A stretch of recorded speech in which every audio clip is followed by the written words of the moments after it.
Thank you. Can you hear me okay? Yeah, that's good. Thanks for inviting me here. Strange as it may seem, I've said this to some of the folks who kindly took me out to dinner this evening. This is really more or less the first time I've given this talk in the way that I'm giving it, a general understanding about Witherspoon, religion, and the founding.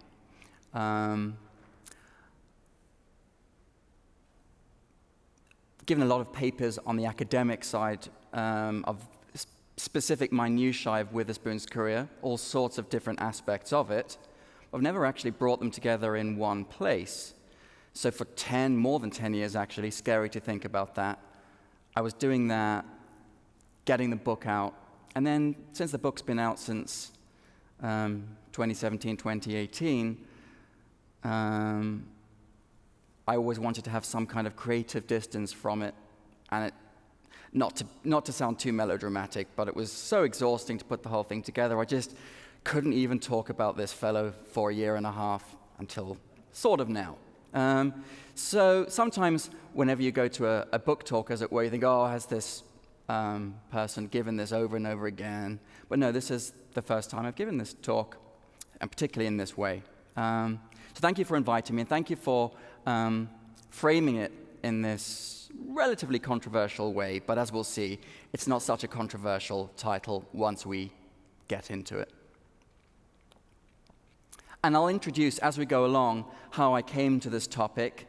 Rather than doing that right now, I'll introduce why I became interested in it as we move along with it, if that's okay with you.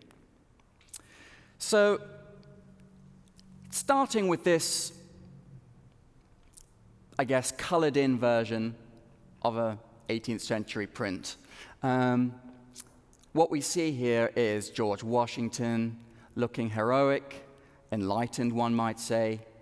In the distance, we see the College of New Jersey, Nassau Hall, which would soon burn down during the battles that took place in New Jersey in late 1776, early 1777, as the American Revolution became something called the American Revolution.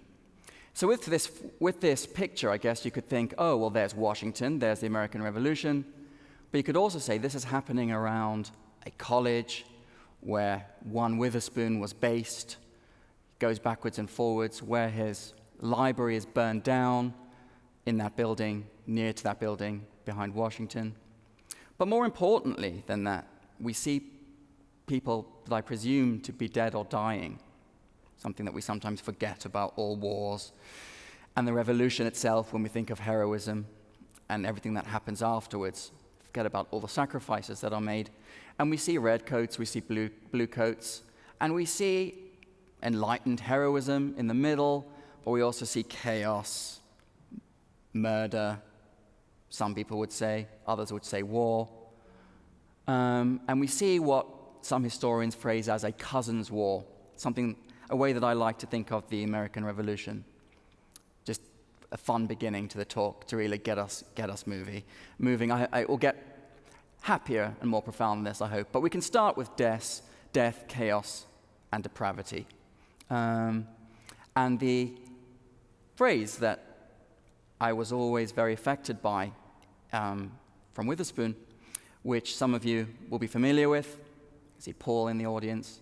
And some won't have heard this phrase before, which Witherspoon delivers in his famous sermon, The Dominion of Providence over the Passions of Men, in May 1776. So before he even becomes the first and only clergyman to sign the Declaration of Independence. And so this is what he says, looking around at this empire falling apart, where people who maybe sounded a bit more like me than they did, quote-unquote, American, killed each other. So he says, how deeply affecting is it that those who are the same in complexion, the same in blood, in language, and in religion, should notwithstanding butcher one another with unrelenting rage and glory in the deed.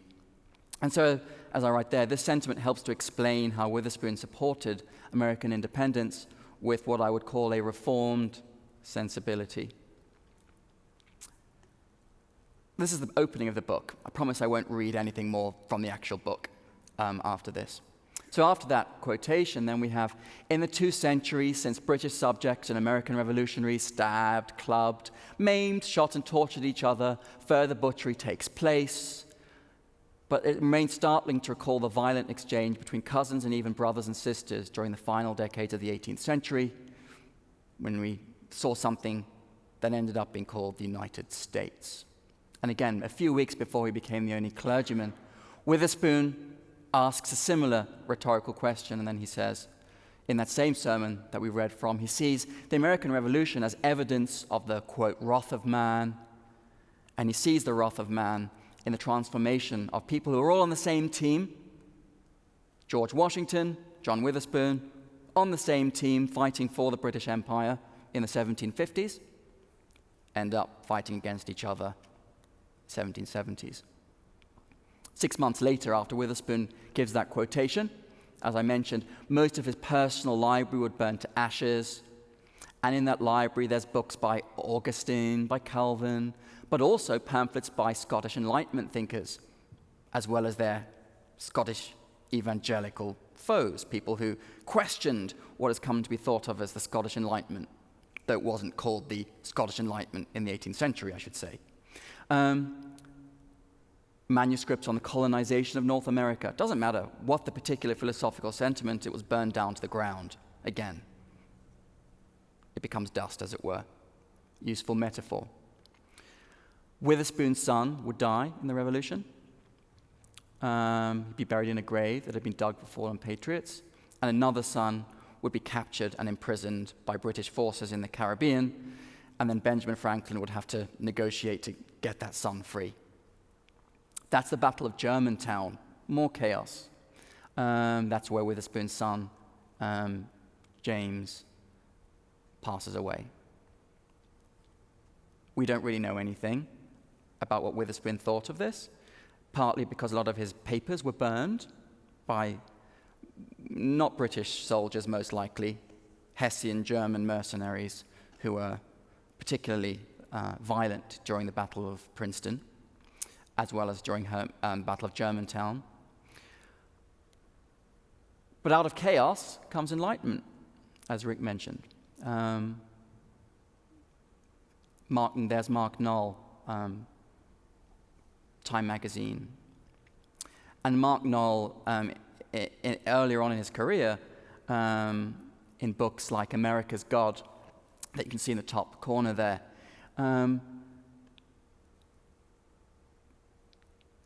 contributed to what another scholar, Ned Landsman, has called Das Witherspoon problem, named after a play on Das Adam Smith problem.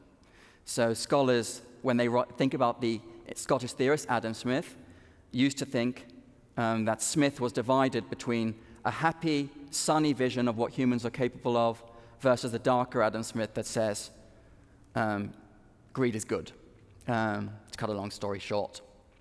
The Witherspoon problem, as has been mentioned and introduced already, suggests that Witherspoon was more, I hasten to use the term, I don't necessarily like the term orthodox Calvinist, because what does that mean? Which orthodoxy is being used to define? But a general mainline Calvinist with an evangelical sensibility in 18th century Scotland, but then somehow becomes a great proponent of what might be called human-centered moral philosophy. Human beings have it within themselves to act in a moral way without having read or encountered revelation and without having had a salvation experience. That he somehow becomes a proponent of that because, well, he's an American founder. So how do we square these two things?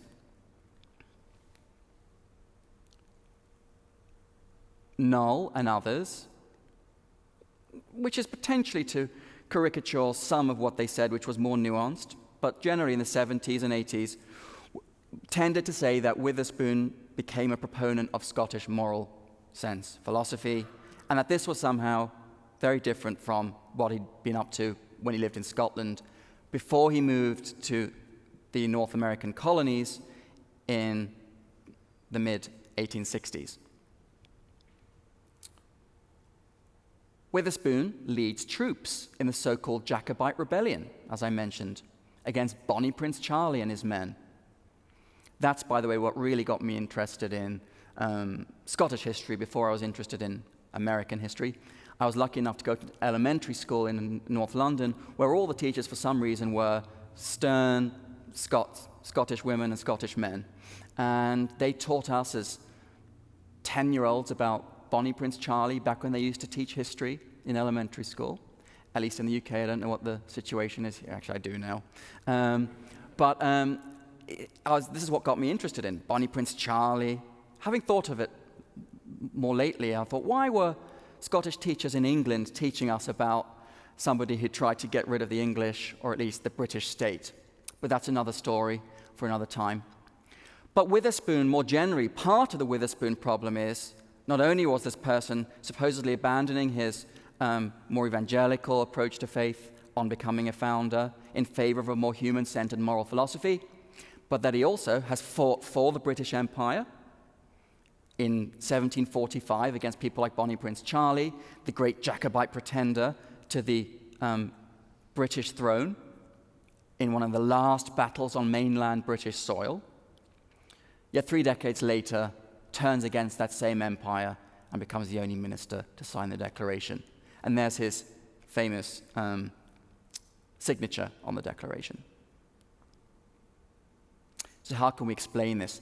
Thinking about this carries historical meaning, because it changes how we view the founding, the role of religion, and so forth. Was the founding this Enlightenment moment? And when historians have often asked that, they've often looked at the founding through Thomas Jefferson, and particularly the Thomas Jefferson that reads Scottish philosophy, particularly the philosophy of Francis Hutcheson, who died in 1746, but is thought of as the father of the Scottish Enlightenment. Hutcheson himself was actually a more complex figure than that suggests, who was more deeply involved with thinking about matters Calvinist and religious than he's sometimes given credit for. But from a general perspective, Hutcheson is thought of as the father of a more human-centered moral philosophy. Jefferson read that, and that helps Jefferson, who after all is basically a deist, who believes that there might be a clockmaker God somewhere out there, maybe, but doesn't want to think much more about that. And maybe the rest of the founders were like that. And if Witherspoon's hanging around with Jefferson, then really he probably has to come a bit more close to that way of thinking. So it's this idea of the American founding as trying to create a nation based on principles on reason, common, and innate sense. And the key way of summarizing, and again, there'll be those in this room who know this as well as I do, if not even in a more nuanced way than this way of thinking about the Enlightenment and the Scottish Enlightenment can be summarized sort of in the following way. You've got Francis Hutcheson, who bases moral perception on what I would call an aesthetic analogy, meaning if you look at a beautiful painting and you think that painting is beautiful, you don't even have to think as such. You just feel that something looks good. You don't even have to think through as to why it is. The same thing for moral actions. If you see something that is good or bad that one human is doing to another, you know it's good or bad because it arouses in you a sensory reaction that doesn't even need the brain to think that is good or bad. It's just a sensory reaction akin to seeing something that's naturally beautiful. Now, of course, there's a whole avalanche of scholarship then and now that says, oh, what is the aesthetic sensibility? What does that mean? Etc. But as far as from a crude perspective how it was understood, moral actions can be innately perceived in a sensory way, in an aesthetic way almost, which then allows the brain to react to those senses, so that you've got innate senses at the bottom of a pyramid, and then you've got reason at the top. And reason can only work because you have an innate moral sense at the bottom that helps reason to work. So you've got these two things working with each other. And so the Scots are busy arguing amongst themselves through the 18th century which how exactly are the senses related to reason, blah, blah, blah. So, but generally the key takeaway here is that it's innate. Something about your reaction to things that the eye sees going on around it. You don't need to have a vision of divine revelation, or even you don't need to have some kind of a divine providential will acting through you to perceive those things. So this goes against what you would think of as evangelical principles, as Witherspoon defines it as a key evangelical leader in the 1740s and 50s. Total human depravity, salvation by grace alone, must acknowledge sin always and in all ways, and only by doing that can you truly have an understanding of moral actions. Without that prior experience, the thing that you say is innate isn't really there or can guide you in false ways. So, the Enlightenment versus evangelicalism. That's the crude way, but actually relatively accurate in terms of how these ideas were being understood in the 18th century. Even if we can say it's not necessarily accurate from a philosophical perspective today, that doesn't matter as much as to say how were people understanding it in the propaganda of the time and so forth. So that sets that up. But as we've mentioned, but wait, historiography traditionally of the 18th century founding, this is changing and changed over the last 15 years or so. But prior to that, America, classical, so pre-Christian, pre-Judeo-Christian ideas of reason, Aristotle, Plato, Socrates, combined with Enlightenment focus on the innateness of the human moral sense. You can create societies that way. And what better than the Scottish Enlightenment, which tries to put classical learning together with theories of innateness, sometimes called natural law reasoning. And so Witherspoon must have abandoned this.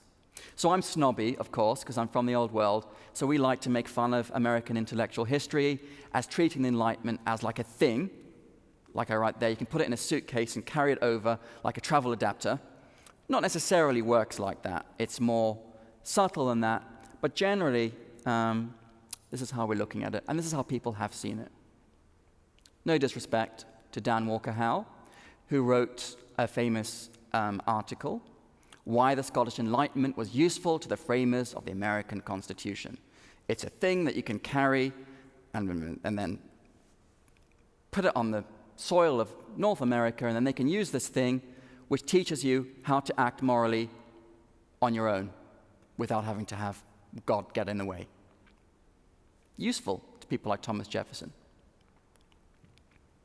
And then we get books like this, What the Scottish Enlightenment Taught the Founding Fathers, and this, How the Scots Invented the Modern World, and this, The Scottish Enlightenment, the Scots' Invention of the Modern World. Not quite. As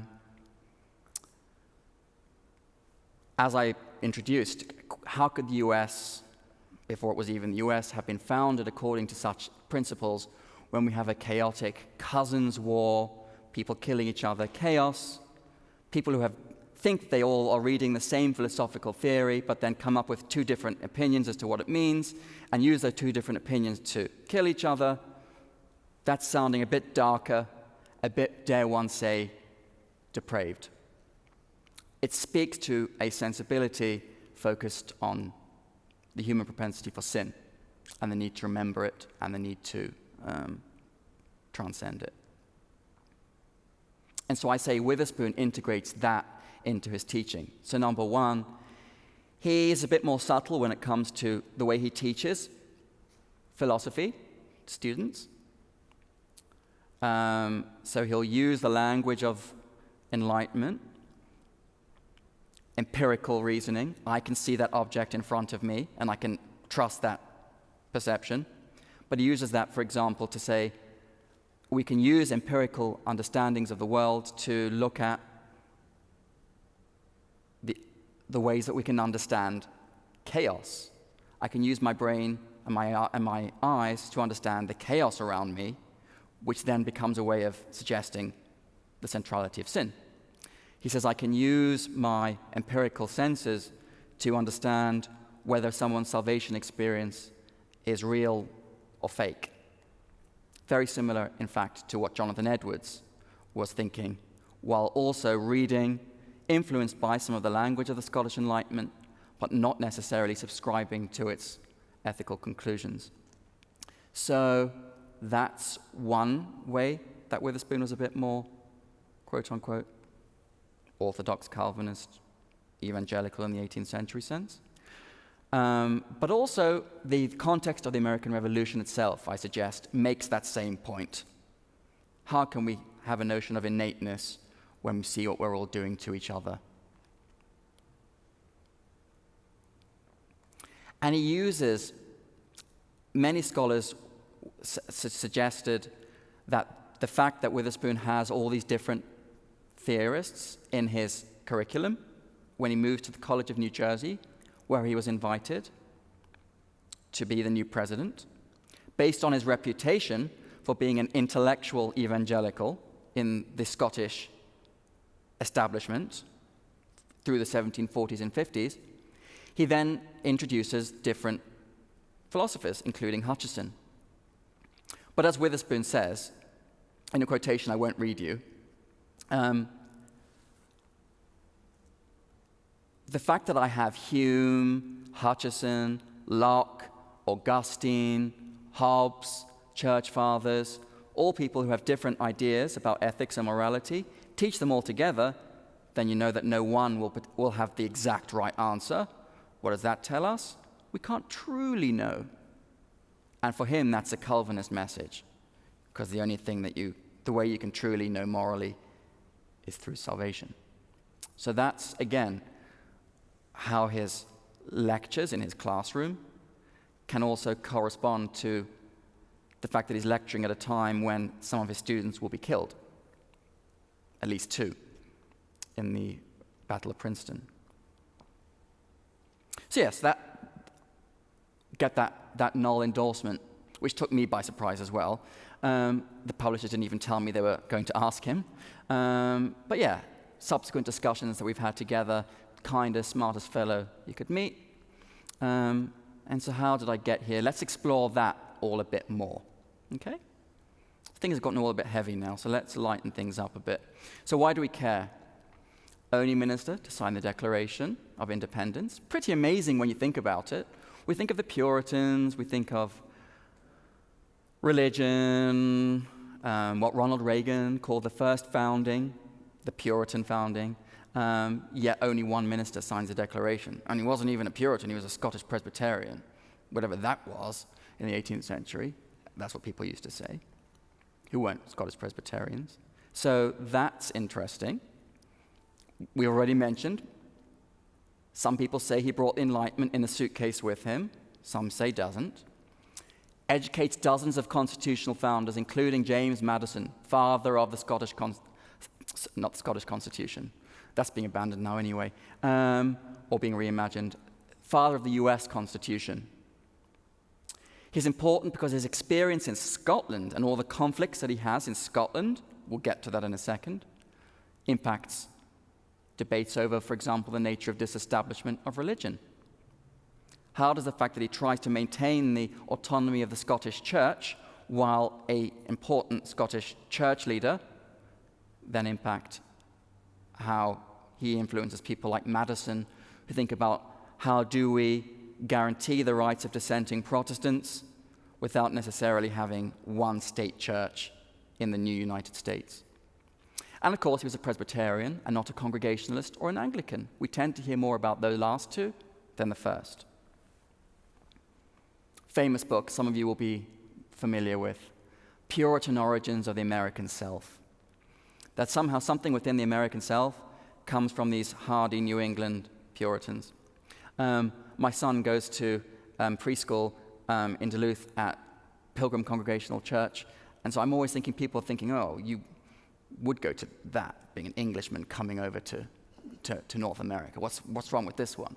But anyway, we just like it because it's nearby and it's in walking distance.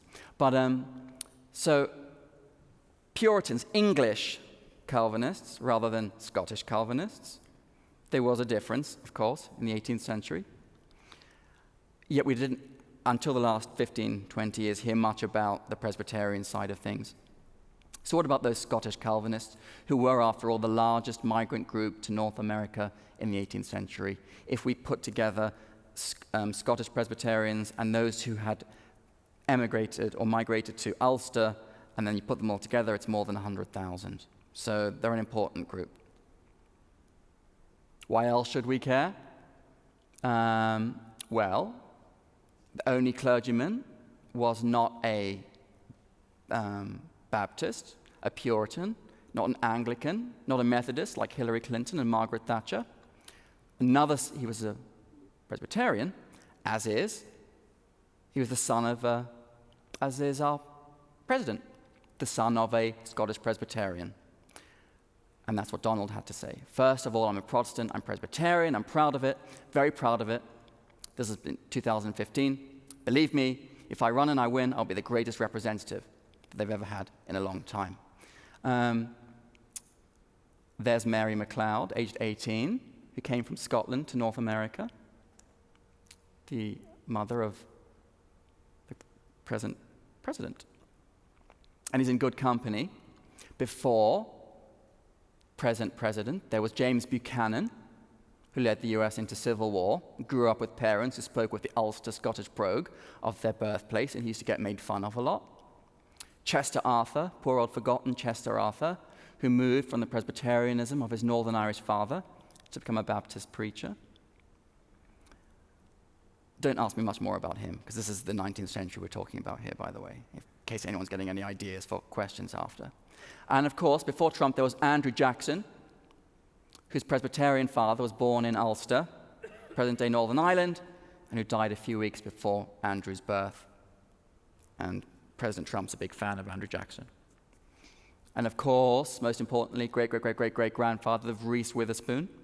Though I hasten to point out, this is from the second marriage. Witherspoon's first wife dies, and then he remarries in his early 70s. In a May to December marriage, the second wife was significantly younger, in her early 20s, and we think this is where the most important Witherspoon line comes from as well. So why else do we care? Something that I and a few others call provincial evangelicalism. When we think of the word provincial today, we think of it with negative connotations. Somebody's provincial, that means they're far away from the place that matters. We in Duluth are provincial because we're not living in the Twin Cities where all the fancy things happen and all the decisions get made. Scotland is provincial in relation to London. Provincial means backward. That's sometimes the connotation that we have. In the 18th century, I would argue, to be provincial means you're free. You're far away from the swamp, which in the 18th century meant London and maybe Edinburgh. The Westminster establishment, the place where some dissenting Presbyterians said that Anglicans and government were too closely together. So the further away you get from that, the freer you are from a religious perspective, and you're also not going to be taxed because you're going to be too far away from the taxman. You can be protected by the empire, but you're also far enough away from the central part of that empire for that distance to mean a good form of distance. You're far away from where power is, and that's a good thing, because it means that you can have your own autonomy more locally. That's an age-old story, right? Puritans thought that, Presbyterians thought that from a religious perspective, but even from a political perspective. Scotland is provincial, therefore, not in a negative way, but in a positive way. And this is where the Act of Union comes in. 1707, Scotland loses its parliament. Some Scots today still say Scottish political independence was sold away for a few gold bars, where those who sold it away got access to the government in London, and they sold away their own sovereignty in favor of gaining that access to London. Others say no, it created Britain and Rule Britannia, written by Scott probably, and so on and so forth. Most of the people on the British Olympic team who win gold medals are usually Scottish, so it's all very important. We need to keep them. 18th century, Scotland loses its parliament, but what does it maintain the autonomy of? Its church. British state is a weird state made up of two parallel churches unified in one state, where the head of state is technically the head of the Anglican Church, but not really. This is what 18th century multi-confessional means. Different confessions in one state. It's what I've been obsessed with, and I've always thought that we don't think about how this influences American ideas of autonomy, freedom, liberty, religious liberty. These guys were important models for it, just like the Puritans, Baptists, and others were also. So this position, so Witherspoon, his formative years spent in the Church of Scotland when the Church of Scotland, we'll skip that, Church of Scotland becomes very important because it's a place to debate what Scottish independence means, but also what Scotland's being part of the British Empire means. Independence means we can keep our church, but we don't have total independence because we're also part of the British Empire and we're connected to that empire. This is the world that Witherspoon is part of. Loves the empire, but also wants to cherish forms of autonomy within it. That then will influence his approach to the American Revolution. Because after all, I'm going to skip this jargon, but just to summarize it, the history of colonial America leading to the Revolution, we think of it as colonies equals pluralism. Lots of different ideas going on. Different churches, different economic cultures, different constitutional cultures, and they're all happily in the British Empire until the 60s, 1750s, 60s, 70s, when Britain needs to raise money. And those ungrateful colonists don't realize that Britain needs to make money, and all they think is that Britain is trying to take away their rights by taxing them. But what does happen is that Britain does centralize its power. It does take away those aspects of pluralism that they have in the empire. And so the colonists say, we love the empire, we don't like the way it's going. But that can also be understood in terms of we love the way that we've modeled these autonomous churches within the empire. Any form of centralization we feel is going to mean that we'll have our own church autonomy threatened. This is an old story that we usually think of in relation to Puritans being really, really scared of Anglican bishops arriving on boats, and then the Puritans will throw their Bibles, their John Calvin, their Locke, their anything else that they can throw. And that's a famous cartoon from a revolutionary newspaper, early revolution, 1760s, where you have an attempt to land a sitting bishop, and then these Puritan Congregationalists, who aren't really Puritans, called that at this point, if they ever were, but whoever they are, they're these dissenting English Calvinists throwing Calvin and Locke at these British imperial authoritarian figures who are so authoritarian that they're trying not only to centralize power economically, they're trying to centralize power religiously by landing Anglican bishops. Most of this was colonial paranoia, but still, we can see how centralized power is feared. But where's the Presbyterians in all of this? One way of understanding where they were in all of this is to think of something that a lot of scholars of 17th century Scotland are interested in, which is the so-called Solemn League and Covenant. This, as some of the people in this room will know very well, others less so, was the covenant that Scottish Presbyterians signed in an uneasy alliance with Puritans against Charles in the English Civil Wars, meaning if we Scots are going to support the English parliamentarians against the authoritarian, popish British monarch, we need to make sure that we can keep our Scottish Calvinist ways of worship and understanding. And so they make people sign this covenant if they're going to be in an alliance with the English. So why do we care about that in the 18th century? Well, as historians are starting to see, Some Scots, particularly those in Witherspoon's minority evangelical wing of the Kirk, those who are focused more on the necessity of faith, salvation experience, who are a bit uneasy about human-centered Enlightenment philosophy, in their view corrupting church ministers, they say Scotland has kept its church's independence after 1707, and this enables us to bring the spirit of the Solemn League and Covenant from the 17th century into the 18th century to justify our religious autonomy within the British state. Similar ideas will influence people in the American Revolution, we will see.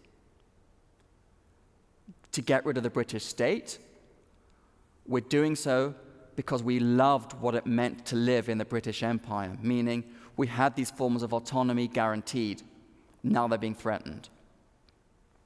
So really, to summarize, Act of Union, that's a famous sort of painting depiction of the Act of Union, where England and Scotland join their parliaments together while keeping their churches separate, more or less, has been neglected, and there's been too much of a focus, or if not too much of a focus, we've only focused on 1688, the revolution where the English get rid of James II and replace him with William of Orange, good Dutch Calvinist, and say this suggests that if you are authoritarian, we'll get rid of you.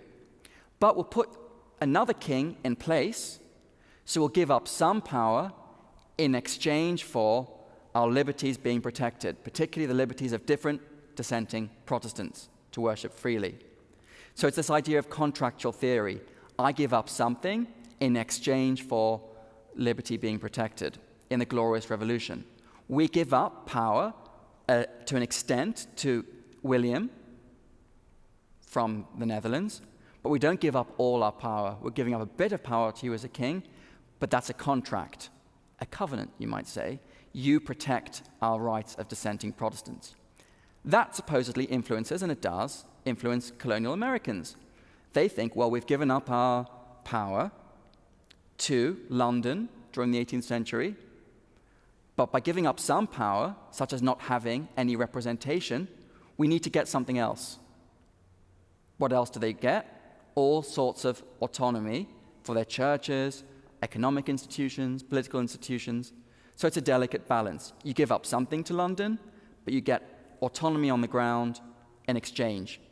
When London doesn't keep its part of the bargain, then the colonists will get rid of Britain. Modeling, scholars have said, on the way that the English got rid of James II when he didn't guarantee the rights of autonomous institutions within England. So that's a story that we know about, but the 1707 Act of Union is another form of contract. Scotland gives up its parliament in exchange for, you could say, in a very crude way, keeping other aspects of its autonomy, legal and religious, being the most important ones. And also, interesting for this institution, it also says we'll keep the autonomy of our higher education. Religious institutions, higher educational institutions, and legal institutions, to an extent, can keep their autonomy even if we lose our parliament. Who cares if we don't have parliament? Politicians are annoying anyway. They can go to London, so long as we have what matters, what governs our daily lives and our consciences on a more local daily level. 1707 does that, just like 1688. And that's the Kirk. That's a picture of the Kirk in the, this is actually from the 1780s, but this is what it would have looked like in the 1740s and 50s, where when Witherspoon was the minority evangelical leader, so he leads a faction that comes to be known as, quote-unquote, evangelical by around about 1750. They're the ones who are thought of as focusing more on, as I said, the need for salvation, versus the majority who are connected to those who we've subsequently come to be thought of as Enlightenment theorists, those who followed the theories of Francis Hutchinson. That's where they would have debated these things. That's also what a minister looked like. That's Robert Walker, the famous skating minister from 1784. I just think he looks like Vladimir Putin, so I thought that was fun. I just wanted to put that picture in. That's enough of that. Again, those moderates that I mentioned, Witherspoon's foes, the majority in the Church of Scotland. This is Colin Kidd, professor, has called them the Scottish Enlightenment at prayer. The ministers who said, we can think of human-centered morals as synergistic with the Bible, but Witherspoon and others said, you guys are all well and good, but really you're talking far more about philosophy than you are about sin. And they were sort of, each one was saying, you're misreading me, but this is really what the division was, and this is what makes Witherspoon famous. He writes pamphlets using some of their language, but to say, you guys are more interested in maintaining your connection to London, political power, and you're more interested in promoting your own human-centered morality versus the suggestion that you as humans are fallible. And so this is what the Kirk becomes a place to debate. There's Francis Hutcheson, who is also obviously dead by now when Witherspoon rises to fame, but the people who are following him are often known as subsequently as Hutchesonians, people who are following Hutcheson and his legacy. Hutcheson's writings also have a legacy in North America, most likely the most read philosopher in 18th century America among elites. That's at least according to one scholar, Norman Fearing, says. Based on his estimate, people are reading Hutcheson. And if everyone's reading them, then Witherspoon must have subscribed to that.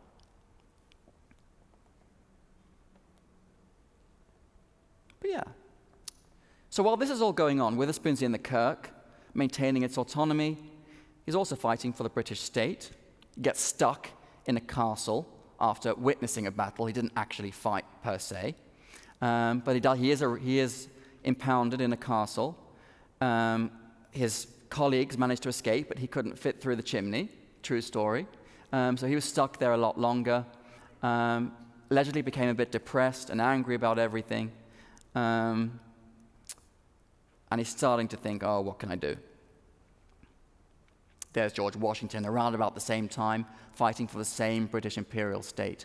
There's Washington as a young man, dressed as a redcoat, before he would then fight the redcoats. Yet we'll then get that signature. So moving more, before we move to Witherspoon in the last 15 minutes, 15, 20 minutes, because we start a bit late, I can have 15, 20 minutes, right? Yeah, okay. Before we move more fully to the revolutionary period, it's important to say that this is not just Presbyterians having debates about what does autonomy mean.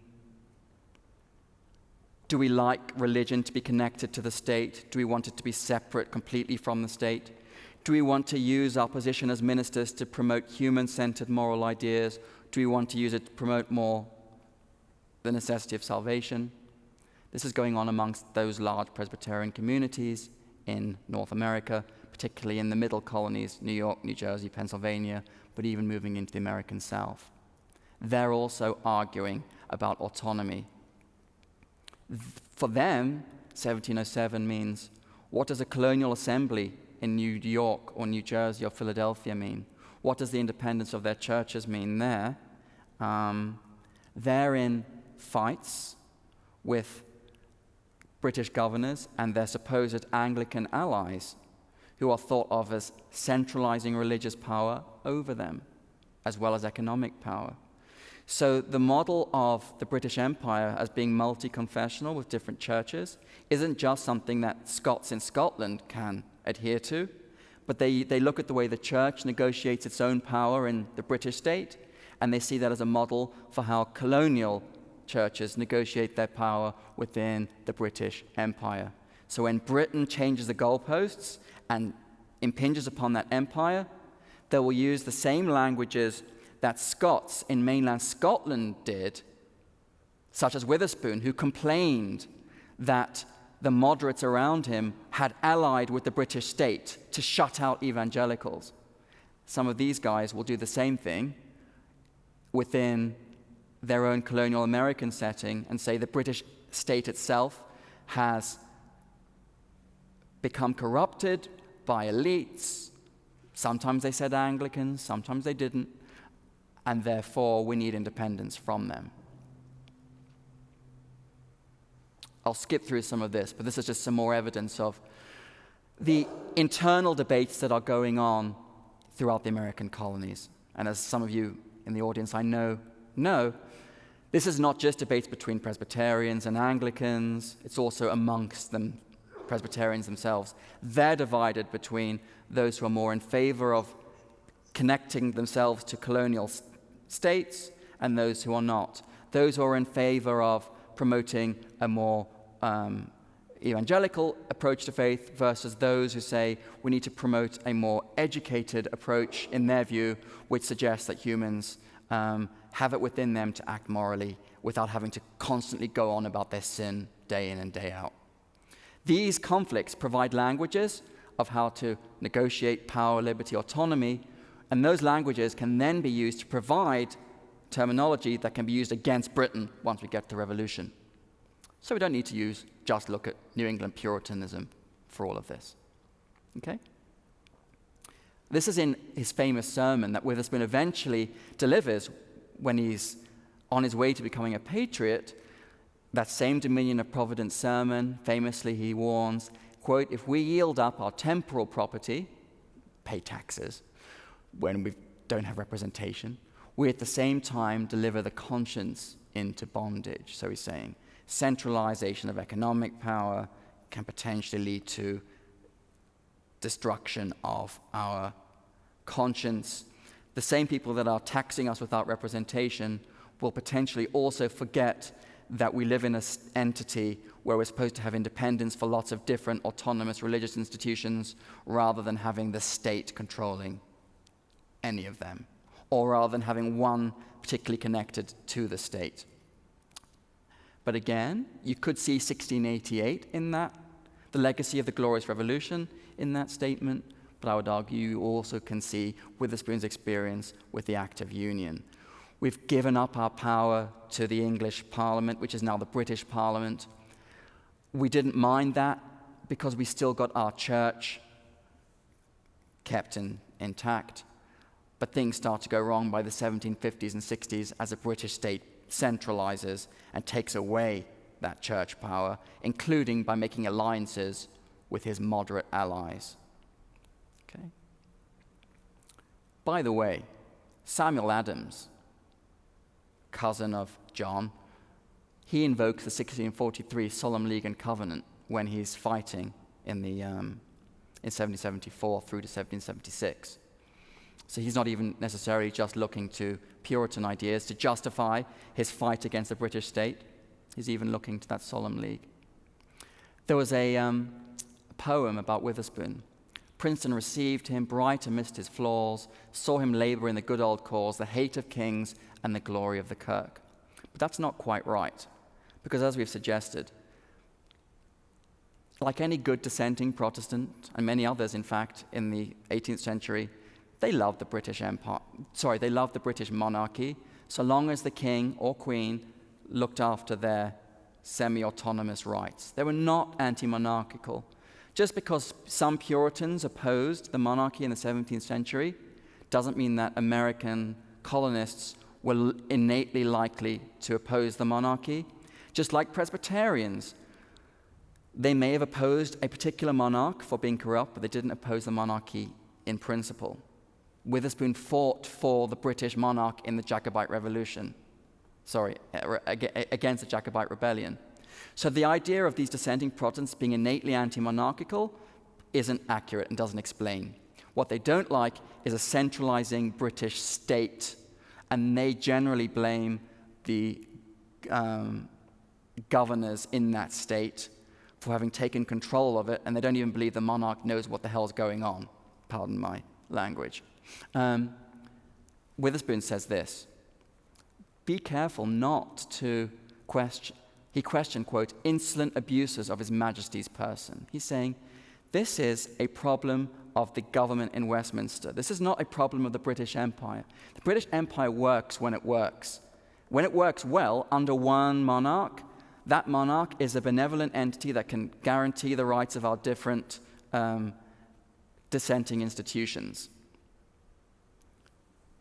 It's only when we have a corrupt bunch that are taking hold of government, centralizing it against the monarch's will, that they then start to get worried. By 1776, many colonists, of course, Witherspoon included, conclude that the monarch has finally been taken over by the Westminster government in all its corruption, and that you can't divorce the two anymore.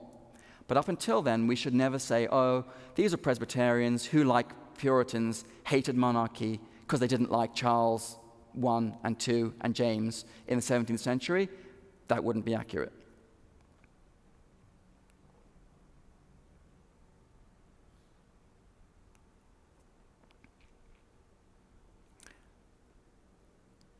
So Witherspoon, like many other colonists, but also more particularly using that language of what he's learned in 1707, when Scotland joins Britain but still keeps aspect of its autonomy, and when that autonomy is threatened, then you get rid of the thing threatening it. He's learned that, and that helped him to become a patriot. Threatened autonomy means the threatened right of institutions and people to promote his version of Calvinism. So threatened autonomy means his threatened ability to promote his view of a more evangelical approach to faith, right? But with that said, the other key point that I suggest in the book and elsewhere is that he made sure, a bit like Jonathan Edwards did a couple of decades earlier, to say, even if more of us are able to understand corruption in the British state, don't let that ever make us think that we're not also corrupt human beings who are in necessity of regeneration. So Jonathan Edwards, in the 1740s and 50s, is always worried that New Englanders have suddenly started to think that they are blessed by God in a, quote, public covenant, Deuteronomic covenant. That somehow just by being born there means you're blessed, you don't have to do anything else. He says, no, every individual's sin is special. It doesn't matter where you're born, whether in Scotland or in New England. We're only special because more of us are able to understand that point. But it doesn't make us any more special, because the thing that we're understanding is that we ain't that special. If that doesn't sound too stupid. You get what I'm saying. Witherspoon's making the same point in the Revolution. He's saying, Providence has brought this situation to a boil where cousins are killing cousins, and America deserves its independence because the British state has become corrupt in the way that we understand it, centralizing, taking away autonomous power of dissenters. Of course, this is a white colonial American understanding of the crisis, of course. But from that perspective, that's what it means. But he's saying, even though we are providentially justified that God has moved this revolution in this way, don't let that think that that makes us more moral or more blessed or less in need of salvation. Because if we start to think of that, then we'll end up falling apart. And so, essentially, to cut a long story short, he sees the revolution as necessary to shock Britain back into how it was maybe in the 1710s, 20s, 30s, before it was corrupted by elites who've taken hold of government and want to centralize power, including over dissenting churches. Once it's done that, there'll be two independent nations that can then become the best of friends. And he was sort of right about that in its own way. Poor old France, who happened to have helped the Americans get to that point, only to then be abandoned. If a significant proportion of Americans at this time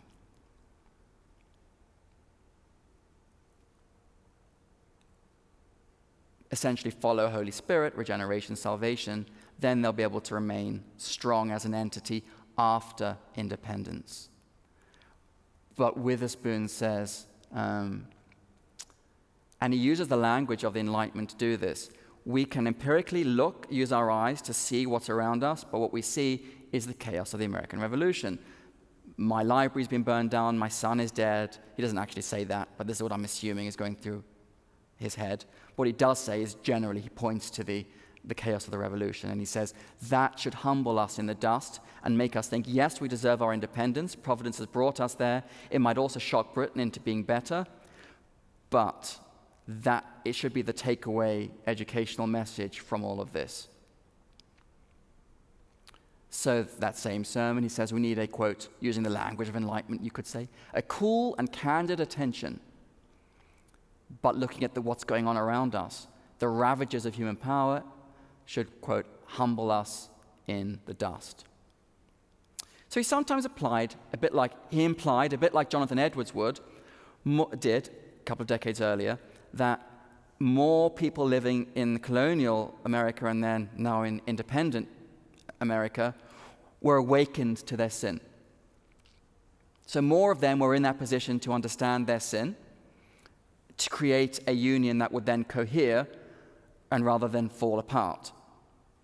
But again, the thing that more of them have been able to acknowledge, which is a good thing, is also that which they share in common with the people back in the old world. They're both sinners. Even if America deserves its independence, because more of them are able to acknowledge that fact. And that's the front of that sermon. And if we needed another image of it, that's the famous image of the death of Mercer there. More Germantown. So with all of this, and having made this point, yes, deserve independence, bring back something that the British Empire should have always guaranteed, but it's no longer guaranteed, so we need to get rid of the British state, the autonomous ability to encourage individuals in our own ways, to have their own salvation experience, independence to institutions, such as his own college, to do that. But having had this revolution, don't let that think that we're somehow morally special, because if we don't, then what will be the point of our new independence? Because we'll all fall apart again. And so in the final part of the book, I argue that Witherspoon contributes to what scholars are starting to argue is called, using the phrase, an implicit bargain. And they say, more devout Protestants, maybe even some Catholics at the time, say, we need to give up power to the new United States, to the state, but we give up that power and we make sure that our churches, like any other church, isn't connected to that state, so long as no churches are connected to that state. And that's the bargain. Because if government stays out of our institutions, then we can have the freedom and autonomy to do what we need with the people in our flock. That's how they used to think. And if we do that, then we can have the power to create pious and moral individuals who will then be able to enter government as pious and moral individuals. But if government is regulating the churches, then they won't. They'll just be pretending to be pious so that they can get into government. So Witherspoon is developing this idea, and he's thinking about his experience in the Scottish Kirk, when those who he disliked, who he thought of as those who were dominating the Church of Scotland by the 1760s, he thought that they have received patronage of the government in London, and that's what's corrupted them. And they've essentially connected their church to the British state, which ends up corrupting the church. And he says that's not what autonomy within the state means. These are ideas that he and many others are thinking about at this period. Witherspoon is also delivering fast day proclamations on behalf of the Congress as it's fighting against the British through the early 1780s, and he makes some of these points there. And I also argue that Witherspoon influenced James Madison, whom he taught and mentored. Madison grows up in a traditional Virginian household, sort of Episcopalian-ish. His parents send him up to the College of New Jersey to make new connections because the air was better. But he ends up, Madison, becoming not quite Episcopalian. We could just leave it at that. Who knows what he was or what anyone is in their heart of hearts, but he certainly hangs out with devout Presbyterians a lot. And he certainly shows evidence of a more darkly Calvinistic idea of human propensity for faction, for disorder, and the need somehow to channel that. And young Madison learned Hebrew under Witherspoon as what I call America's first grad student. And then in the later 1770s, then goes back up to Virginia, and then the rest is sort of history. He, in the 1780s, James Madison, struggling over should the state of Virginia have a connection between a church and the state government. Of course, the Anglicans in Virginia want that because they still see themselves as more or less the powerful majority, just. But there's a whole bunch of Baptists and Presbyterians who've moved down to Virginia since the 1750s and all the way through the Revolution. And Madison wants their constituency to vote for him or to make him more important, number one. That's the egotistical side of things. But also Madison generally does buy the idea based on, I would argue, his having thought about what rights and liberty have meant from this dissenting Protestant perspective. He doesn't want any too strong of a connection between church and state. Just like Witherspoon loved the idea that the Kirk, the Church of Scotland, was independent from the British state, was its own institution, and didn't like the fact that people in the Kirk then were strongly connected to that state by the 1760s, his rivals. Madison argues against Patrick Henry, Mr. Give Me Liberty, Give Me Death, allegedly, probably not ever said that. But Madison goes up against Patrick Henry and others who are trying to give some sort of a privileged position to a church or even the Anglican Church in Virginia. And Madison writes a famous 1785 memorial and remonstrance against religious assessments. And in that, some of these same ideas that we've been talking about sort of appear, where Madison is arguing conscience has to be left up to individuals. If you connect the church to the state, then the state will secularize the church rather than the church making the state more religious, and so on and so forth. I argue that these ideas are at least broadly connected to Witherspoon. And then we get a bit more speculative, I guess. Federalist number 10, the seeds of faction are sown in the nature of man. That's James Madison arguing why we need to have a House of Representatives where each faction checks the other faction so that no one faction in the US can ever hold sway. So Madison's argument for why it is that we need to check interest against interest, a very modern way of looking at things. I don't even think it's that controversial or profound to say this comes from a particular Calvinistic worldview where he's thinking about man's propensity for sin, depravity, chaos, and we can't just deny that, is his sort of big aha moment. We have to channel that negative lack of an innate moral sensibility, you could say. What we'll do is we'll check it against each other. How did that work out? It depends on what your view of the US Congress is, I would say. He hoped that factional competition would lead to a neutral balance where no one faction will hold sway. Remember his mentor Witherspoon. Number one thing Witherspoon hated, one faction had gotten hold of the Church of Scotland, the faction that has subsequently been thought of as the Scottish Enlightenment at prayer. And Witherspoon didn't like that faction of having gotten hold of government and, using its connection to government in London to give itself a privileged position in the church. Madison, like Witherspoon, wanted places where people get together to be where lots of different people with different opinions get together, because opinions are subjective and need to be checked with other subjective opinions, because in Witherspoon's point of view, and sometimes in the early Madison's point of view, only God's providence is a truly thing that could be objectively perceived, or at least objectively experienced rather than perceived. So, didn't work out so well throughout the 19th century, and this is where I end the book. 19th century Presbyterian leaders are constantly debating, was Witherspoon Enlightenment or evangelical? Or not, they didn't use the word evangelical. Was he a proponent of human-centered moral philosophy, or was he more like those Puritans that we always read about, but a Presbyterian?